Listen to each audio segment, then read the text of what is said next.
안녕하세요. 오늘도 서연살롱을 찾아주셔서 감사합니다. 일산에 사는 60대 여성이에요. 여자는 젊어서 남편 그늘에 살고 늙어서는 자식 그늘에 산다는데 안타깝게도 저에게는 그런 삶이 허락되지 않았어요.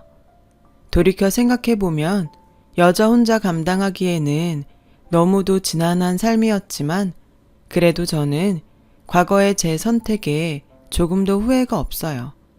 저에게는 무엇과도 바꿀 수 없는 사랑스러운 딸과 오랜 시간을 돌아 다시 만난 고마운 분들이 계시니까요. 그래서 이제는 가슴 한켠의 추억으로 남은 이야기를 꺼내보려고 합니다. 가슴 아프지만 행복했던 시절 얘기를요. 저는 13살 때 사고로 부모님을 잃고 친척집에 얹혀 살았어요. 4살 위 언니는 큰 고모 댁에서 살았고 저는 막내 고모 댁에서 살았죠. 우리 자매가 다시 만나 함께 살게 된 건 제가 고등학교 2학년 때였어요. 고등학교를 졸업하고 직장 생활을 하던 언니가 저를 데리러 왔거든요. 이젠 나도 돈을 버니까 단칸방이라도 얻어서 우리 둘이 살 수 있어. 언니는 저와 헤어지던 날 꼭 데리러 오겠다는 약속을 지키기 위해 그동안 열심히 돈을 모았더라고요. 거기에 큰 고모 내외가 돈을 보태주셔서 사글세 빵을 얻을 수 있었죠. 그렇게 우리 자매는 헤어진 지 5년 만에 함께 살게 되었어요. 얼마 안 되는 언니 월급으로 월세를 내고 생활비에 제 등록금까지 내려니 늘 쪼들리는 생활이었죠.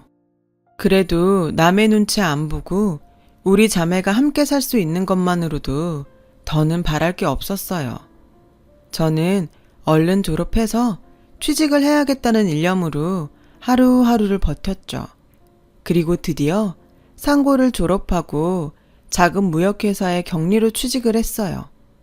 요즘과는 달리 당시의 격리는 사무실에 허드렛 일을 도맡아 해야 했어요. 사람들은 저를 미스 김이라고 불렀죠. 마치 다방 레지 부르듯 사무실 직원들은 저를 쉽게 불러댔어요. 미스 김, 커피 한 잔 타와. 미스 김, 가서 담배 한 갑 사와. 미스 김, 나랑 연애할래? 사소한 심부름부터 시답지 않은 농담까지 들어가며 일을 해야 했지만 그래도 제 손으로 돈을 벌 수 있어서 그렇게 좋더라고요. 비록 적은 돈이지만 저축도 하면서 미래에 대한 계획도 세울 수 있었고요. 그렇게 모든 일이 물 흘러가듯 순조롭게 진행되던 어느 날이었어요. 은행에서 직원들 월급을 출금해 오던 길이었는데 차도를 달리던 오토바이가 인도로 올라서더니 글쎄 제 공금 가방을 채가지 뭐예요. 순식간에 일어난 일이라 반항도 못하고 가방을 뺏긴 저는 그저 소매치기야! 소리만 질렀어요. 그때였죠. 어디선가 음료캔이 날아들더니 소매치기의 머리통을 정확히 맞췄어요. 그 바람에 소매치기는 오토바이에서 떨어져 바닥에 엎어졌고 오토바이는 가로수를 들이받고 박살이 났어요. 저는 달려들어 소매치기한테서 공금 가방을 잽싸게 뺏어 들었죠. 그리고는 쓰러져 있는 소매치기를 향해 발길질을 해댔어요. 야, 이 나쁜 놈아. 이게 무슨 돈인 줄 알아? 한 달 내내 죽어라 일한 우리 회사 사람들 월급이란 말이야. 이거 잃어버리면 난 회사도 잘린다고. 분한 마음에 한참을 발길질을 하는데 누군가 제 어깨를 잡으며 말리더군요. 고개를 들어보니 검은 뿔테 안경을 쓴 제 또래의 남자였어요. 그만해요. 이러다 사람 죽이겠어요. 살인범으로 감옥 가고 싶어요. 저는 그 살인범이란 말에 몸이 굳어버렸죠. 남자는 그런 저를 보곤 피식 웃더군요. 다행히 헬멧을 써서 머리는 안 다친 것 같고 찰과성 정도니까 그쪽이 감옥에 갈 일은 없겠네요. 그러니까 놀란 토끼는 안 해도 돼요. 이제 괜찮아요. 괜찮다는 말에 저는 긴장이 확 풀려서 그 자리에 주저앉아 버렸어요. 이 돈을 잃어버렸으면 어쩔 뻔했나 생각하니 눈물이 나더라고요. 감정이 격해져서 꺽대며 우는데 지나가는 사람들이 전부 제 옆에 서 있는 남자를 째려보며 손가락질을 하더군요. 난처한 표정의 남자는 어쩌지도 못하고 그저 저를 내려다볼 뿐이었어요. 그렇게 한참을 울고 나니 사람들 신고로 순경이 달려왔더라고요. 소매치기는 순경한테 끌려갔고 저랑 남자도 파출소로 가서 상황 설명을 하고서야 모든 일이 끝이 났어요. 알고 보니 소매치기한테 음료캔을 던진 사람이 이 남자더라고요. 파출소 순경 말에 따르면 이 남자 아니었으면 회사 공금을 몽땅 털렸을 거라며 평생 은인으로 알라고 하더군요. 그런데 그때는 은인이고 나발이고 회사에 들어가 월급을 나눠주는 게 급선무여서 고맙다는 인사만 넙죽하곤 그대로 회사로 달려갔어요. 회사에 도착해보니 회사는 회사대로 난리가 났더라고요. 경리가 돈을 들고 도망쳤다고 경찰에 신고할 참이었죠. 부장님은 저를 보자마자 버럭 화를 냈고 저는 눈물 범벅이 된 얼굴로 부장님께 자초지종을 설명했어요. 제 이야기를 들은 부장님은 엉망이 된 제 모습을 보시고는 더는 뭐라고 안 하시더라고요. 그렇게 그날 일은 무사히 끝이 났고 다시 일상으로 돌아갈 수 있었어요. 그렇게 며칠이 지났을까요? 이른 아침 만원 버스를 타고 출근을 하려는데 회사 건물 앞에서 누가 제 이름을 부르지 뭐예요. 저를 도와주었던 뿔테안경 남자였어요. 남자는 저를 보자마자 그러더군요. 사람이 어쩜 이렇게 뻔뻔해요? 아니, 내가 소매치기도 잡아줬고 여자 울림 파렴치한이란 소리까지 들어가며 지켜줬더니 이렇게 쌩까요? 아, 그날은 정말 고마웠어요. 제가 경황이 없어서 인사도 제대로 못 드렸네요. 미안해요. 미안한 거 알면 커피라도 한 잔 사요. 노른자 동동 띄운 쌍화차면 더 좋고. 그 남자의 닭달에 못 이겨 그 주 일요일에 우린 명동에서 만났어요. 남자는 커피는 됐다며 맥주나 한잔 하자고 쉘브르라는 라이브 카페로 저를 데리고 가더군요. 가수들의 라이브 공연을 보며 맥주를 마시는 자유로운 분위기의 공간이었죠. 딱 봐도 그곳을 찾은 손님 대부분이 대학생인 것 같았어요. 어려운 팝송도 잘들 알더라고요. 자리를 잡고 앉자 남자는 자기소개를 했어요. Y대 의대생이라더군요. 적성에 맞아서 의대에 간 건 아니고 부모님이 모두 의사라서 자기도 어쩌다 보니 의대에 가게 됐다고요. 남자는 한참을 자기가 좋아하는 책과 음악에 대해 떠들어댔어요. 이곳을 자주 찾는 이유는 자유로운 분위기 때문이라면서요. 저한테도 느끼게 해주고 싶었다나요? 그곳에 모인 사람들 모두가 통기타와 맥주, 청바지 문화에 자연스럽게 녹아들었지만 저는 그러지 못했어요. 괜히 몸에 안 맞는 남의 옷을 빌려 입은 것처럼 불편하더라고요. 난생 처음 맛본 맥주에 취했는지 아니면 부모 잘 만나 청춘을 즐기는 대학생들한테 셈이 나서 그랬는지 모르겠지만 불쑥 화가 났어요. 그래서 다짜고짜 남자한테 소리를 쳤죠. 그러니까 날 여기 데려온 이유가 잘난 대학생들은 이러고 논다고 나한테 자랑하고 싶었던 거야? 그래, 나 상고밖에 못 나왔다. 일찌감치 조실부모하고 하루하루 먹고 사는데 급급해서 니들처럼 이러고 흥청거릴 여력도 없어. 여기서 니들이 마시는 맥주 몇 잔 값이 우리 언니랑 나 일주일치 반찬 값이야. 난 너랑은 사는 세상이 다르다고. 비틀즈? 밥 딜런? 난 그런 건 몰라. 그러니까 나 같은 애 앞에서 잘난 척 말고 네 친구들 앞에서나 잘난 척해. 소매치기 잡아준 대가로 맥주값은 내가 내고 간다. 저는 가게 문을 박차고 나왔어요. 하필 추적추적 비까지 내리더라고요. 명동 성당에선 주말 미사가 끝났는지 신도들이 거리로 쏟아져 나왔어요. 저는 인파에 휩쓸린 채 닭똥 같은 눈물을 뚝뚝 흘리며 걸었죠. 그때였어요. 누군가 제 어깨를 잡아 세웠어요. 뿔테 안경 남자였죠. 얼마나 달렸는지 숨을 몰아쉬더군요. 명희씨, 기분이 상했다면 미안해요. 난 그저 명희 씨도 하루쯤은 또래 친구들처럼 즐기고 살길 바랬어요. 파출소에서 명희 씨 사정 얘기 듣고 내 자신이 창피했거든요. 부모 덕에 돈 한 푼 안 벌고 많은 걸 누리고 살면서 고마운 줄 모르고 살았던 내가 너무 한심해서요. 그래서 명희 씨한테 선물하고 싶었어요.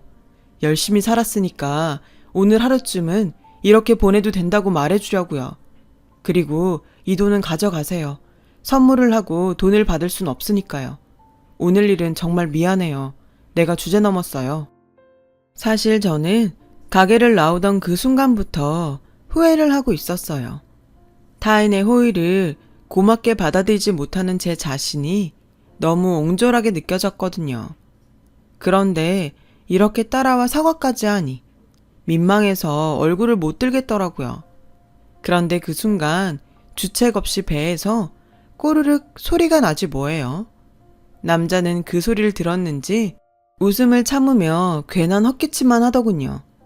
그런데 그 순간 남자 배에서도 꼬르륵 소리가 나더라고요. 어차피 그쪽한테 커피 사려고 가져온 돈이니까 대신 칼국수 살게요. 저는 남자를 이끌고 명동 골목 후미진 곳에 있는 칼국수집에 들어갔어요. 칼국수가 나오자마자 우리는 말 한마디 없이 그릇에 코를 박고 정신없이 칼국수를 먹어치웠죠. 언니랑 몇 번 갔던 곳인데 그날따라 칼국수가 유독 맛있더라고요. 비 때문인지 같이 먹은 사람 때문인지 잘은 모르겠지만 말이에요. 아무튼 그날 칼국수집에서 허기진 배를 채웠던 우리는 그날 이후 연인이 되었어요.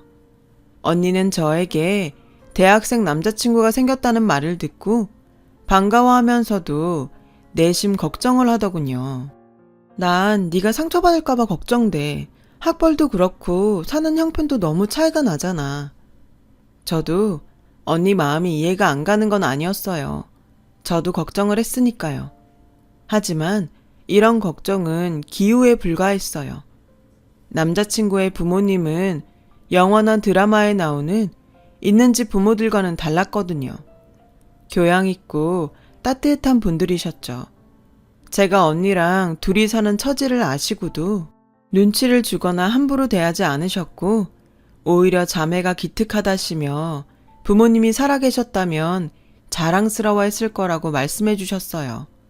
그러면서 언제든 어른 손이 필요하면 부담 갖지 말고 연락하라고도 하셨죠. 자식이 형석이 하나뿐이라 늘 적적했는데 명희가 이렇게 와주니 얼마나 좋은지 모르겠다. 이참에 그냥 내 딸하지 않을래? 그 말에 남자친구는 질색을 했어요. 엄마 딸이라니? 그럼 내가 명희랑 결혼 못하잖아. 며느리면 또 몰라도. 이 녀석아, 누가 결혼하지 말라니? 네 엄마 말은 하루 빨리 결혼해서 딸 같은 며느리가 되란 소리지. 교제한 지 2년이 넘어서고부터는 아예 우리 결혼은 기정사실화 돼버렸어요. 그리고 그 무렵 군입대 영장이 나왔죠. 사실 의대생이라 입대를 미룰 수도 있었지만 어차피 갈 거 후딱 끝내는 게 나을 것 같다며 그냥 가기로 했죠. 하지만 입대 날짜가 다가오니 연기를 할 걸 그랬나 후회를 하는 눈치였어요. 명희야, 너 정말 나 기다려줄 거지? 고무신 거꾸로 신으면 평생 재수없다. 그러니까 나 꼭 기다려야 돼. 혹여 제가 변심할까봐 어찌나 애처럼 안달을 하던지 귀엽기까지 했어요. 죽으러 가는 것도 아니고 고작 3년인데 내가 그깟 걸 못 기다릴까봐 사람을 어떻게 보고 하는 소리야. 전쟁이 나서 영영 못 보게 돼도 난 너 기다릴 테니까 걱정 붙들어 매. 훈련소로 들어가는 남자친구 앞에선 큰 소리를 쳤지만 돌아서는 순간부터 집으로 가는 내내 눈물을 흘렸어요. 다시 못 보는 것도 아닌데 그렇게 가슴이 찢어지는 것처럼 아프더라고요. 아마도 비극적인 사건을 예견했던 모양이었나 봐요. 남자친구가 훈련소에 들어가고 2주 정도 지난 어느 날이었어요. 회사로 저를 찾는 전화가 왔어요. 남자친구 아버님이었죠. 훈련 중에 사고가 났는데 남자친구가 다쳤다는 거예요. 그 길로 저는 조퇴를 하고 남자친구 부모님과 함께 군 병원으로 달려갔어요. 듣기로는 훈련 중에 넘어지면서 강목에 박혀있던 못에 다리를 다쳤다는데 병실에 들어가 보니 다리를 다쳤다는 사람이 숨도 제대로 못 쉬고 있더라고요. 아버님은 군병원 의사한테 상태 설명을 들으러 나가셨고 어머님은 다 죽어가는 아들을 보자 오열을 하셨어요. 저 역시 아무 말도 못하고 눈물만 흘릴 뿐이었죠. 그 와중에도 남자친구는 어머님과 제가 걱정할까봐 희미하게 웃어 보이더군요. 그 모습에 억장이 무너지는 것 같았어요. 상담을 마치고 들어오신 아버님은 상태를 설명해 주셨어요. 녹슨 못이 뒤꿈치에 박혔는데 적절한 치료를 못 받고 해열제 처방으로 버틴 탓에 파상풍과 폐혈증까지 와서 오늘을 버티기 힘들 것 같다고 하셨죠. 그 말에 어머님은 주저앉으셨어요. 저 역시 온전히 서 있기가 힘들었고요. 하지만 생떼 같은 아들을 잃게 생긴 남자친구 부모님 앞에서 제 아픔이 비교나 되겠어요? 그래서 한 발 뒤에서 눈물만 흘리고 있을 뿐이었죠. 그날 남자친구 부모님과 저는 병실에서 남자친구의 마지막을 지켰어요. 죽기 전 남자친구는 부모님께 저를 부탁한다는 말을 남겼죠. 그리곤 새벽녘 세상을 떠나고 말았어요. 저는 그렇게 첫사랑과 이별을 했어요. 장례를 치르는 내내 저는 남자친구의 영정을 지켰어요. 그리고 49째 날 남자친구 어머님이 제게 그러시더군요. 명희야, 우리한테 넌 딸이나 친배 없어. 그래서 하는 말이니 잘 들어주렴. 이제 형석이 있고 좋은 남자 만나 사랑받고 살아. 더는 우리 찾지 말고. 알겠니? 널 위해서라도 우리가 널 보내는 게 맞는 것 같다. 언니랑 꿋꿋하게 잘 살아야 한다. 남자친구를 떠나보내고 49일 만에 저는 그의 부모님과도 이별을 했어요. 이제는 다시 예전으로 돌아가야 했지만 사탕의 달콤함을 알아버린 아이에게 사탕이 없는 세상이 너무도 잔인한 것처럼 제게도 형석 씨가 없는 인생은 너무도 잔혹했어요. 그래서 나도 이대로 형석 씨를 따라 갈까도 생각했었죠. 그럴 때마다 언니는 제 마음을 붙잡아 주려고 노력했어요. 어르고 달래고 때로는 정신 차리라고 제 뺨을 치기도 했죠. 하지만 순간뿐이었어요. 우리가 함께 거닐었던 명동거리와 처음 데이트를 했던 쉘브르, 그리고 칼국수집 앞을 지날 때면 어김없이 가슴 한켠이 시려오면서 인생이 공허하게 느껴졌거든요. 그런데 이런 제게 살아야 할 이유가 생겨버렸어요. 제가 임신을 한 거예요. 그동안 넋을 놓고 산 탓에 생리가 끊긴 것도 모르고 있었는데 아침에 밥 짓는 냄새를 맡으니 구역질이 나지 뭐예요. 그런 저를 보고 주인집 아줌마가 누가 보면 꼭 처녀가 임신한 줄 알겠다며 혀를 차셨죠. 생각해보니 남자친구가 입대하기 전 하룻밤을 보냈던 기억이 나더군요.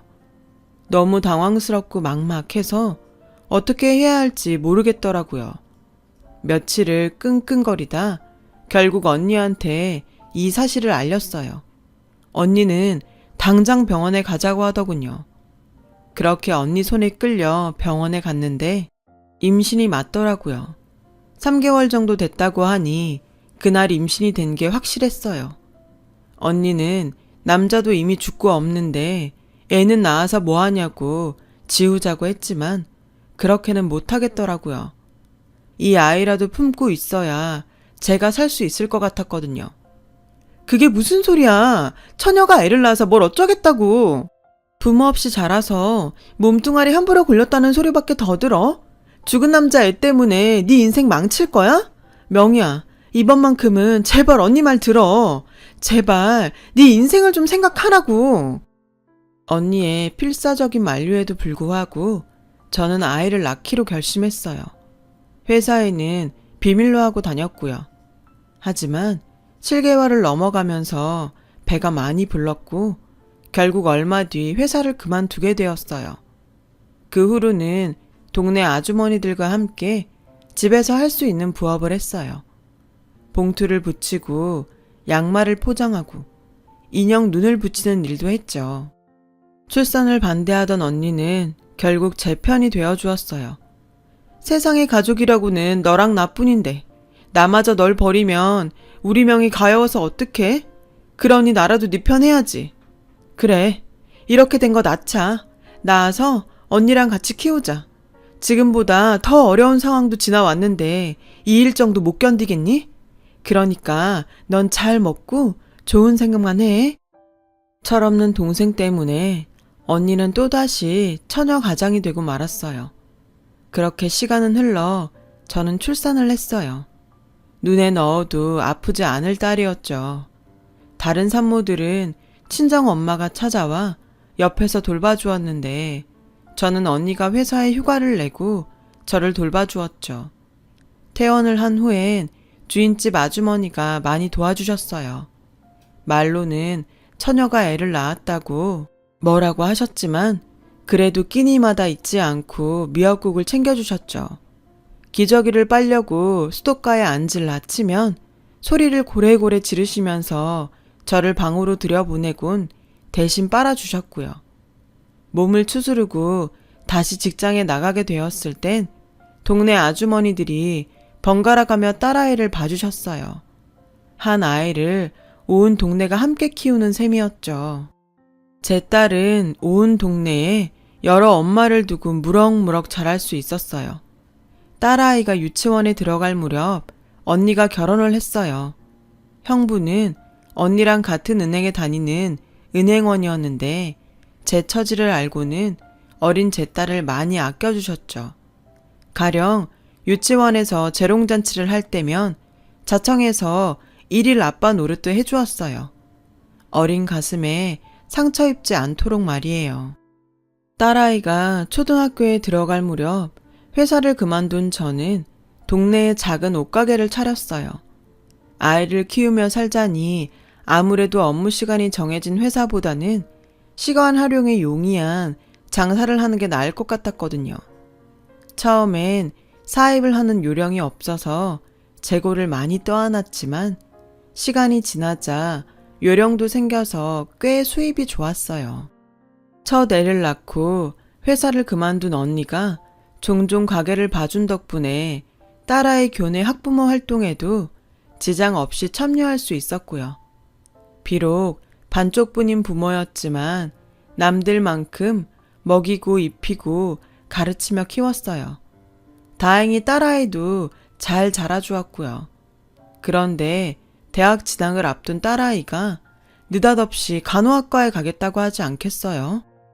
의대가 아니라 간호학과에 간다고? 어릴 때부터 의사가 되겠다고 노래를 부르더니 갑자기 왜 바뀐 거야? 딸애는 아무래도 성적이 안 될 것 같다며 성적에 맞춰 간호학과에 가겠다고 하더군요. 성적이 그렇다니 저도 더는 의대를 강요할 수 없었어요. 생각 같아선 재수를 시켜서라도 의대에 보내고 싶었지만 딸애가 재수는 죽어도 싫다고 뻗대는 통에 할 수 없이 딸의 뜻대로 간호학과에 보내게 되었죠. 딸애는 실습도 많고 공부할 것도 많아 그런지 대학에 입학하고는 얼굴이 반쪽이 되었어요. 그래도 적성에 잘 맞는지 힘들다는 말 한 번 안 하고 잘 버티더군요. 그런 딸을 보며 속으로 피는 못 속인다고 생각했어요. 그렇게 4년간의 대학 생활을 마친 딸은 꽤 규모 있는 대형 병원에 취직을 했어요. 한 1년간은 얼마나 바쁘게 지내던지 같이 밥 먹을 시간도 없을 정도였죠. 간호사들 태움에 대한 뉴스가 나올 때마다 혹시 내 딸도 병원에서 그런 일을 당하는 게 아닌가 걱정이 됐지만 딸아이 말이 자기네 병원은 그런 건 없으니 걱정 말라고 하더라고요.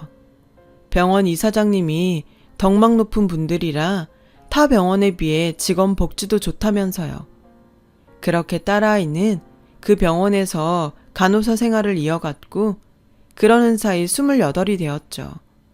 주변에선 딸내미 시집은 언제 보낼 거냐고 선자리를 주선했어요. 내년은 아홉수라 안 좋다며 올해 안에 시집 보내려면 서둘러야 한다면서요. 그런데 딸애가 극구 싫다고 하지 뭐예요.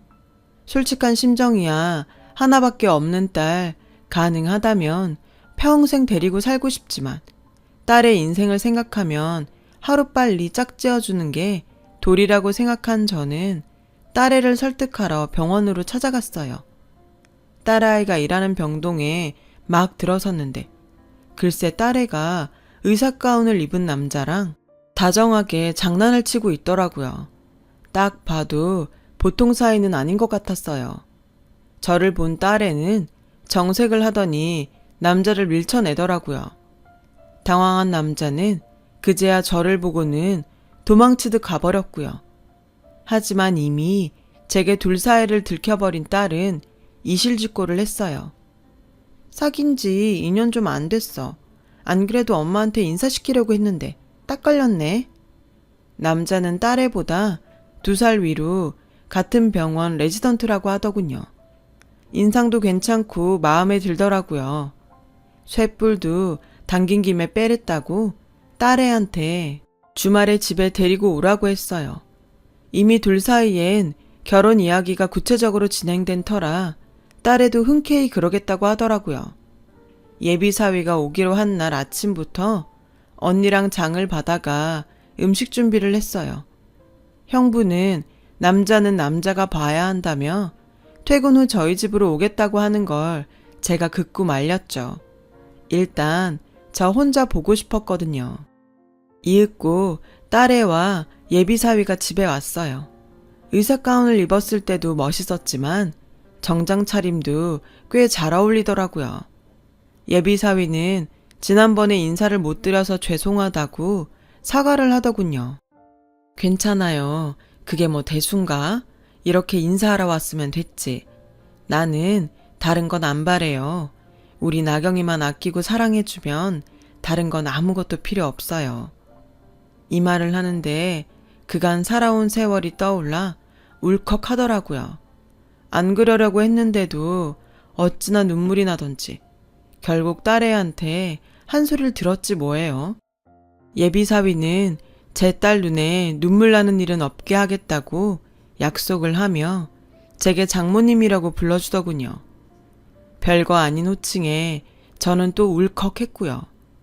그런 저를 보고 딸애가 놀리는 바람에 한바탕 웃음꽃이 피었죠.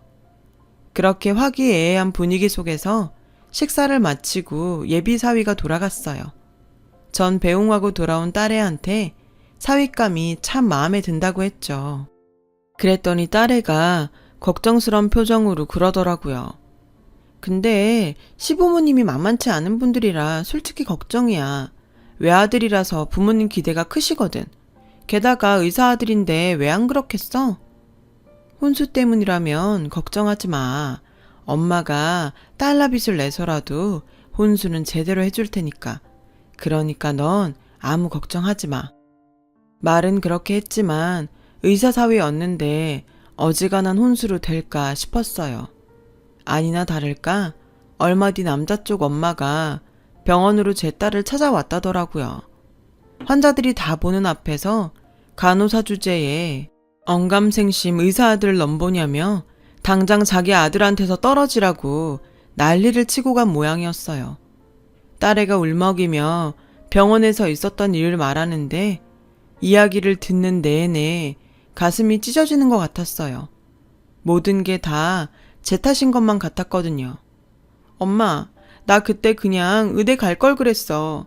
학비 때문에 포기하지 말 걸 그랬나 봐. 그랬으면 이런 꼴은 안 당했을 텐데. 그간 저는 딸애가 성적이 안 돼서 의대를 포기한 줄로만 알았는데 얘기를 들어보니 의대 학비가 너무 비싸서 미안한 마음에 지레 포기했던 모양이더라고요.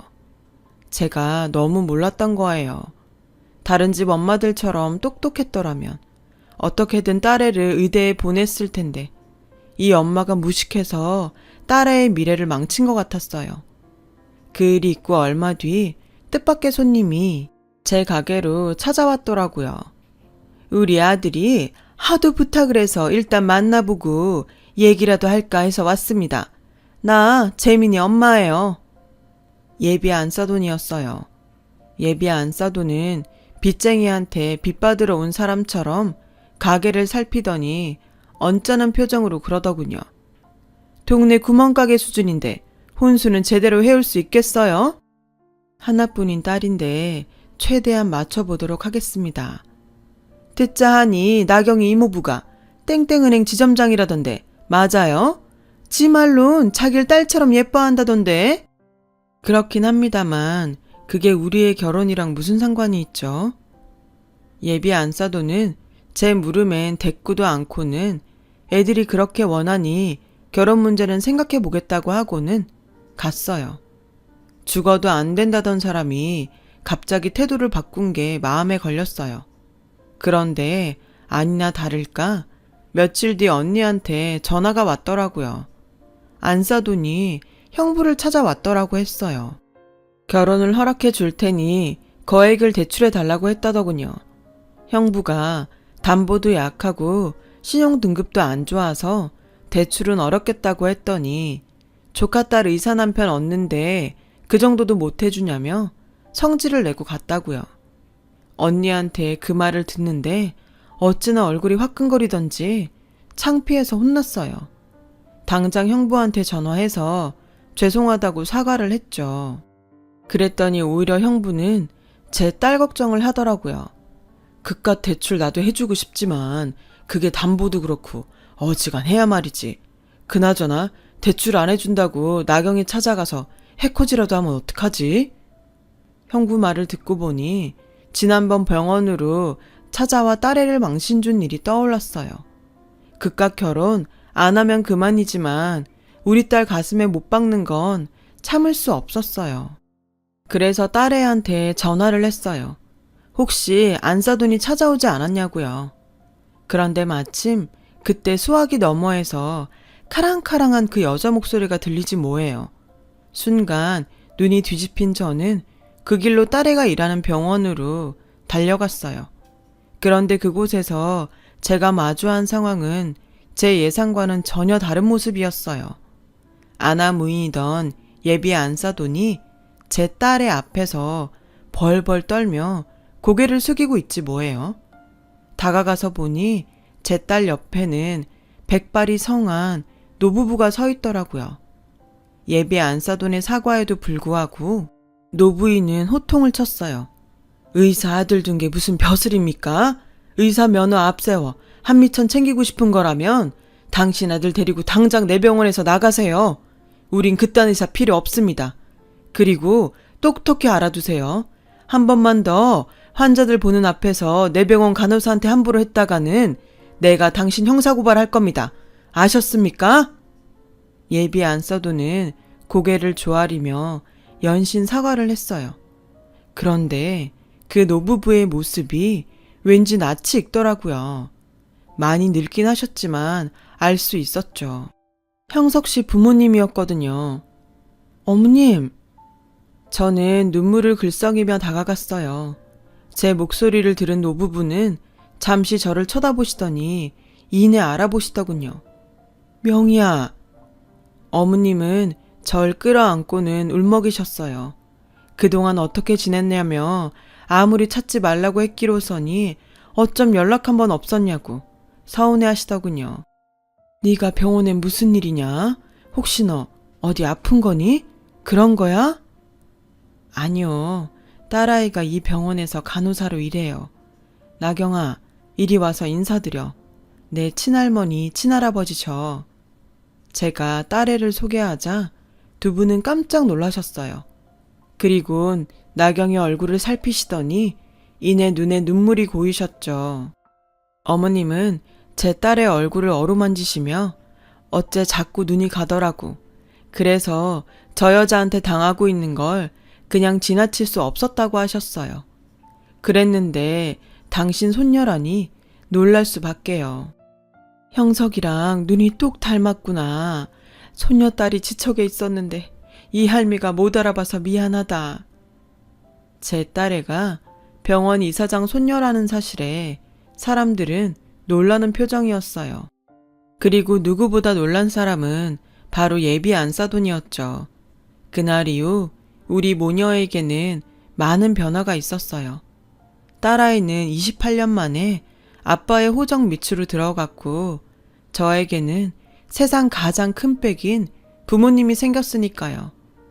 오래전 내 딸로 살자던 어머님 말씀이 수십 년이 지나서야 실현이 된 거예요.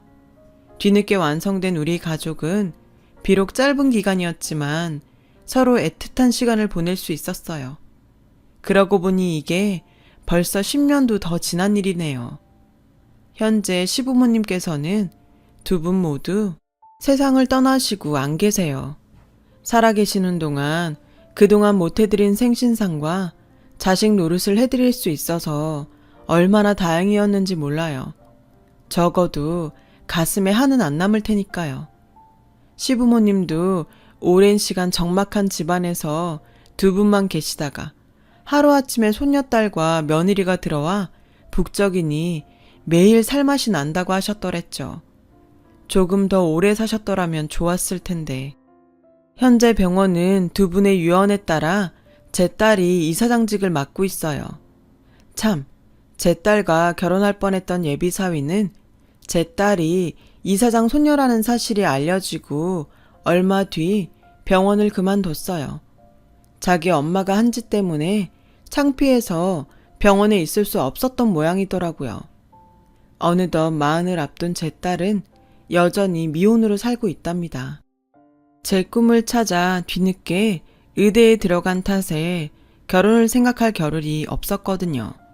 하지만 덕분에 3대째 의사 집안의 명맥은 이었지만요.